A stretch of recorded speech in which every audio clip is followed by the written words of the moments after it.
स्वागत है। आज हम युवाल नोआ हरारी की बहुत ही मशहूर किताब सेपियंस मानव जाति का संक्षिप्त इतिहास पर बात करेंगे। मतलब इसके कुछ बहुत ही अहम हिस्सों पर एक गहरी नजर डालेंगे। हाँ, ये वो किताब है जिसने सच में दुनिया भर में लोगों की सोच को हिला दिया है। बिल्कुल, हमें लाखों साल पहले के एक मामूली से जानवर से लेकर भविष्य के शायद भगवान जैसे इंसानों तक का सफर दिखाती है।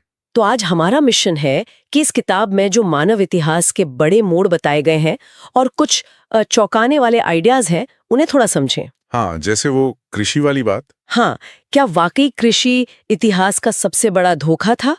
और ये कैसे हुआ कि हम मतलब होमो सेपियंस सिर्फ कहानियों के दम पर पूरी दुनिया पर छा गए? बड़े सवाल हैं ये। हाँ, चलिए इन्हीं दिलचस्प गुत्थियों को थोड़ा सुलझाने की कोशिश करते हैं। बिल्कुल। तो कहाँ से शुरू करें? इस आइडिया से कि लाखों साल तक इंसान कोई बहुत स्पेशल जानवर नहीं था। हाँ, ये एक अहम पॉइंट है। मतलब फूड चेन में कहीं बीच में थे हम। शिकारियों से डरकर जीते थे, दूसरों का छोड़ा हुआ खाते थे। हरारी लिखते हैं, हड्डियों से गूदा निकालना हमारा खास काम था। हाँ, बिल्कुल। तो फिर बदला क्या? ऐसा क्या हुआ कि ये मामूली जानवर इतना डोमिनेंट हो गया? वही तो। देखिए, बदलाव की शुरुआत तो हुई शरीर से। मतलब 2 पैरों पर सीधा खड़ा होना। बाइपेडनलिज्म। हाँ, इसके फायदे भी थे, नुकसान भी। हाथ फ्री हो गए औजारों के लिए, दूर तक देख सकते थे। लेकिन कमर दर्द और महिलाओं के लिए बच्चे पैदा करना ज्यादा मुश्किल हो गया। एग्जैक्टली। और शायद इसी वजह से इंसानी बच्चे वो पूरी तरह विकसित होने से पहले ही पैदा होने लगे, प्रीमेच्योर। अच्छा, और इसका क्या असर पड़ा? देखिए, ऐसे अविकसित बच्चों को पालने के लिए बहुत ज्यादा केयर चाहिए थी, सहयोग की जरूरत पड़ी। तो इससे क्या हुआ कि सोशल बॉन्ड्स मजबूत हुए, परिवार, कबीला, ये सब ज्यादा जरूरी हो गए। और हरारी एक बड़ी अच्छी बात कहते हैं कि इंसान एक तरह से पिघले हुए कांच जैसा बन गया। पिघला हुआ कांच? हाँ, मतलब जिसे समाज और कल्चर किसी भी शेप में ढाल सकता है। फ्लेक्सिबिलिटी हमारी ताकत बन गई। लेकिन बड़ा दिमाग और औजार तो निएंडरथैल जैसे दूसरे ह्यूमंस के पास भी थे और वो हमसे पहले से मौजूद थे। सही बात है। तो फिर हम आगे कैसे निकले? क्या आग असली गेम चेंजर थी? आग बेशक बहुत इंपॉर्टेंट थी, इसमें कोई शक नहीं। खाना पकाने से न्यूट्रिशन बेहतर हुआ, पाचन आसान हुआ। हाँ, गर्मी, रोशनी, जानवरों से बचाव। बिल्कुल। और एक हथियार भी। ये पहली बार था जब इंसान ने नेचर की किसी फोर्स को कंट्रोल किया था, अपनी बॉडी की लिमिट से बाहर जाकर। लेकिन असली छलांग, वो लीप जिसने हमें सबसे अलग किया, वो आई लगभग 70,000 साल पहले। कॉग्निटिव रेवोल्यूशन, संज्ञानात्मक क्रांति। एग्जैक्टली। तो ये सोचने के तरीके में बदलाव था। हाँ, और सबसे क्रांतिकारी बात थी ऐसी चीजों के बारे में सोचने और बात करने की एबिलिटी जो असल में मौजूद ही नहीं है। मतलब कल्पना, फिक्शन। हाँ, कल्पना करने की शक्ति। अब सोचिए, देवी देवता, राष्ट्र, मानवाधिकार, कानून, पैसा, ये सब क्या है? ये कोई फिजिकल चीजें तो नहीं है? नहीं है, ये हमारे दिमाग की उपज है। ये शेयर्ड स्टोरीज हैं जिन पर हम सब यकीन करते हैं। किताब में वो प्यूजो कार कंपनी का उदाहरण देते हैं। हाँ, कि कंपनी कोई बिल्डिंग या फैक्ट्री नहीं है। राइट, वो एक लीगल फिक्शन है, एक कल्पना जिसे हमने बनाया है और जो बहुत पावरफुल है। अच्छा, तो यहीं पर बात बहुत इंटरेस्टिंग हो जाती है। मतलब हमारी असली ताकत हमारे कहानियों में है। बिल्कुल। इसी काल्पनिक यथार्थ, इमेजिन्ड रियलिटी को बनाने और उस पर कलेक्टिवली यकीन करने की क्षमता ने हमें बड़े स्केल पर फ्लेक्सिबल तरीके से कोऑपरेट करने लायक बनाया, दूसरों जानवरों से अलग। और वो भी उन्हीं के साथ जिन्हें वो पर्सनली जानते हैं। लेकिन इंसान, हम हजारों लाखों अजनबियों के साथ कोऑपरेट कर सकते हैं। क्यों? क्योंकि हम सब एक ही कहानी पर यकीन करते हैं, जैसे एक देश, एक धर्म या एक कंपनी का आइडिया। तो इसी लचीले सहयोग की वजह से सेपियंस दूसरी मानव प्रजातियों को पीछे छोड़ पाए, जैसे निएंडरथैल। हाँ, काफी हद तक यही कारण माना जाता है। और उन दूसरी मानव प्रजातियों का क्या हुआ? निएंडरथैल कहाँ चले गए? ये बड़ा सवाल है। हाँ, ये वाकई एक मिस्ट्री है। 2 मेन थ्योरीज हैं। एक है इंटरब्रीडिंग थ्योरी, कि सेपियंस और निएंडरथैल ने आपस में बच्चे पैदा किए। हाँ, और धीरे धीरे निएंडरथैल पॉपुलेशन सेपियंस में घुल मिल गई। और इसका सबूत भी है, हमारे डीएनए में आज भी निएंडरथैल जीन्स मिलते हैं। अच्छा। दूसरी थ्योरी है रिप्लेसमेंट थ्योरी। मतलब हमने उन्हें खत्म कर दिया। हाँ, कि सेपियंस ने अपने बेहतर कॉपरेशन, कम्युनिकेशन और शायद ज्यादा अग्रेशन से निएंडरथैल को रिसोर्सेज की लड़ाई में हरा दिया, या शायद सीधे सीधे उनका सफाया कर दिया। यह शायद दोनों का मिक्स। ज्यादा संभावना यही है कि सच्चाई इन दोनों का कोई कॉम्बिनेशन हो। सोचिए, अगर वो बच जाते तो दुनिया कितनी अलग होती। शायद एक मल्टी स्पीशीज ह्यूमन समाज होता। बिल्कुल। और ये फैक्ट कि आज सिर्फ हम होमो सेपियंस ही बचे हैं, ये हमारी सोच पर बहुत गहरा असर डालता है। कैसे? हम खुद को क्रिएशन के सेंटर में देखने लगते हैं, सबसे अलग, सबसे सुपीरियर। अगर दूसरी ह्यूमन स्पीशीज होती तो शायद हमारा नजरिया इतना सेल्फ सेंटर्ड ना होता। ये बात तो है। तो कहानियों ने हमें बढ़त दी। अब आते हैं अगले बड़े टर्निंग पॉइंट पर, एग्रीकल्चर, खेती। हाँ, हरारी इसे कहते हैं इतिहास का सबसे बड़ा धोखा। ये तो बहुत ही हार्ड स्टेटमेंट है। हम तो कृषि को सिविलाइजेशन की नींव मानते हैं। ऐसा क्यों कहते हैं वो? हाँ, ये वाकई एक शॉकिंग क्लेम लगता है पहली बार में, लेकिन इसके पीछे लॉजिक है। क्या लॉजिक है? हरारी कहते हैं कि अगर आप एवरेज शिकारी संग्राहक, हंटर गैदरर की लाइफ देखें तो उनका खाना ज्यादा डाइवर्स था, है ना? वो कई तरह के फल, जड़ें, जानवर खाते थे। उनके पास खाली वक्त शायद ज्यादा था क्योंकि खेती जैसी दिन भर की मेहनत नहीं थी। ओके। अकाल या महामारी का खतरा भी शायद कम था क्योंकि वो किसी एक दो फूड सोर्स पर डिपेंडेंट नहीं थे, घूमते रहते थे। और कृषि ने क्या बदला फिर? कृषि अपने साथ लाई बहुत सारी प्रॉब्लम्स। पहली बात, दिन भर की कमर तोड़ मेहनत। हाँ, वो तो है। न्यूट्रिशन खराब हो गया क्योंकि डाइट मेनली कुछ ही अनाज, गेहूं, चावल, मक्का पर टिक गई। इनमें जरूरी विटामिन, मिनरल्स की कमी थी। अच्छा। इसका कोई सबूत है? हाँ। पुराने स्केलेटन्स की स्टडी बताती है कि शुरुआती किसानों में आर्थराइटिस, स्पाइन प्रॉब्लम्स, दांतों की बीमारियां बढ़ गई। ओह। फिर एक जगह टिकने और घनी आबादी में रहने से बीमारियां ज्यादा फैली। आप कुछ ही फसलों पर निर्भर हो गए तो अकाल का खतरा बढ़ गया। और जमीन के लिए लड़ाइयां? बिल्कुल, जमीन पर मालिकाना हक के लिए हिंसा, युद्ध बढ़े। तो संक्षेप में जैसा हरारी कहते हैं, इंसान ने गेहूं को नहीं उगाया बल्कि गेहूं ने हमें पालतू बना लिया। हम उसकी जरूरतें पूरी करने में जुट गए। ये तो सोचने वाली बात है। पर अगर ये इतना बुरा था तो हमने किया ही क्यों? शिकारी संग्राहक जीवन छोड़कर खेती क्यों अपनाए? इसे लग्जरी ट्रैप कहा गया है। लग्जरी ट्रैप मतलब ये कोई एक दिन का फैसला नहीं था, ये धीरे धीरे हुआ। शायद क्लाइमेट चेंज हुआ, आइस एज खत्म हुई तो मिडिल ईस्ट जैसे इलाकों में जंगली गेहूं, जौ ज्यादा उगने लगे। लोगों ने उन्हें इकट्ठा करना शुरू किया। फिर सोचा चलो अगले साल के लिए कुछ बीज यहीं पास में बो देते हैं, आसान रहेगा। छोटे छोटे स्टेप्स जो लॉजिकल लगे होंगे। एग्जैक्टली। लेकिन हर कदम हमें एक ऐसी लाइफस्टाइल में ले गया जहां से लौटना मुश्किल था। अनाज स्टोर करना है, पीसना है, पकाना है, तो एक जगह टिकना पड़ा। आबादी बढ़ी। हाँ, आबादी बढ़ी तो उसे खिलाने के लिए और ज्यादा खेती करनी पड़ी। ये एक जाल था। आबादी बढ़ी पर शायद एवरेज इंसान की लाइफ ज्यादा मुश्किल और कम सिक्योर हो गई। और इसी बीच वो गोबेकली टेपे जैसी खोजें हुई हैं जो खेती से भी पुरानी है। हाँ, ये बहुत इंपॉर्टेंट है। तुर्की में गोबेकली टेपे करीब 11,500 साल पुरानी साइट है। बड़े बड़े पत्थर के मॉन्यूमेंट्स मिले हैं। खेती से पहले के? हाँ, उस समय से जब खेती वाइडस्प्रेड नहीं हुई थी। इससे पता चलता है कि बड़े स्केल पर ऑर्गेनाइज होकर कंस्ट्रक्शन करने वाले कॉम्प्लेक्स हंटर गैदरर समाज एग्रीकल्चर से पहले मौजूद थे। तो ये उस थ्योरी को चैलेंज करता है कि पहले खेती आई फिर जटिल समाज बने। बिल्कुल। शायद धर्म या किसी साझा विश्वास ने लोगों को पहले ही एकजुट करना शुरू कर दिया था और उसी के लिए ये मॉन्यूमेंट्स बने। अच्छा, खैर कृषि ने इन सालों की जिंदगी बदली, पर जानवरों का क्या हुआ? उनके लिए कैसा रहा? ये एक और डार्क साइड है। अगर आप एवोल्यूशनरी नजरिए से देखें, मतलब स्पीशीज के तौर पर नंबर बढ़ाने के हिसाब से, तो पालतू जानवर जैसे चिकन, गाय, भेड़, सुअर, ये तो अविश्वसनीय रूप से सफल हुए हैं। हाँ, इनकी आबादी तो अरबों में है आज। बिल्कुल, अपने जंगली पूर्वजों से कहीं ज्यादा। लेकिन अगर हम एक एक जानवर की इंडिविजुअल लाइफ को देखें तो पालतू बनाने का प्रोसेस और खासकर आज की जो इंडस्ट्रियल फार्मिंग है, वो उनके लिए भयानक दुख लेकर आई है। तंग जगह, नेचुरल बिहेवियर नहीं कर पाना और बहुत जल्दी मार दिया जाना, ये सफलता उनके लिए बहुत भारी कीमत पर आई है। तरक्की हमेशा सबके लिए अच्छी नहीं होती। ठीक है, तो खेती से सरप्लस अनाज हुआ, शहर बसे, राज्य बने, एम्पायर्स खड़े हुए। लेकिन फिर वही सवाल आता है, लाखों करोड़ों अजनबी लोग एक साथ कैसे रहने लगे, कैसे कॉपरेट करने लगे? यहां फिर से वही चीज काम आती है, इमेजिन्ड ऑर्डर्स, काल्पनिक व्यवस्थाएं। अच्छा, फिर से कहानियां। हाँ, बड़े स्केल पे कॉपरेशन तभी मुमकिन है जब लाखों लोग कुछ कॉमन मिथकों, कहानियों, नियमों, वैल्यूज पर यकीन करें। ये चीजें फिजिकली एग्जिस्ट नहीं करती, लेकिन क्योंकि हम सब मानते हैं कि ये सच हैं, इसलिए ये काम करती हैं। हरारी ने 3 ऐसी बड़ी व्यवस्थाओं की बात की है जिन्होंने दुनिया को जोड़ा। हाँ, 3 महान यूनिवर्सल इमेजिन्ड ऑर्डर्स। पहला इकोनॉमिक ऑर्डर यानी पैसा, दूसरा पॉलिटिकल ऑर्डर यानी साम्राज्य, और तीसरा रिलीजियस ऑर्डर यानी यूनिवर्सल धर्म। पैसा, लेकिन पैसा तो बहुत रियल लगता है। नोट हैं, सिक्के हैं, बैंक अकाउंट। ये कल्पना कैसे है?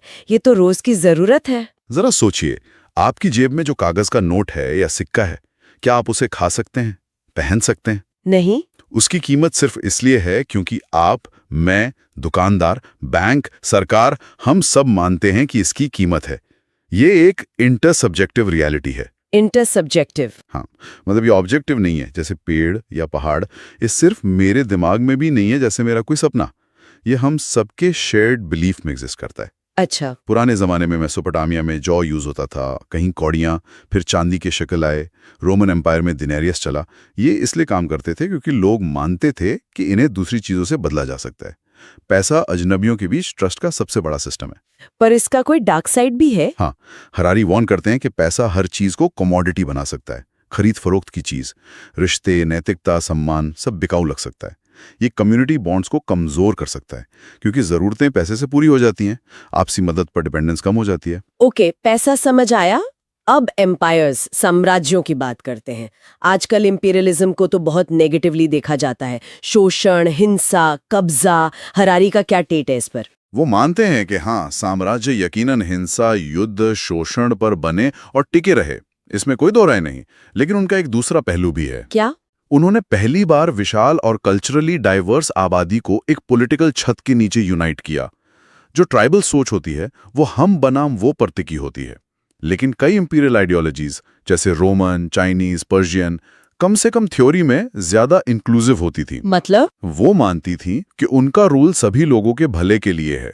उन्होंने अपनी प्रजा, चाहे वो जीती हुई ही क्यों ना हो, के प्रति एक जिम्मेदारी महसूस की।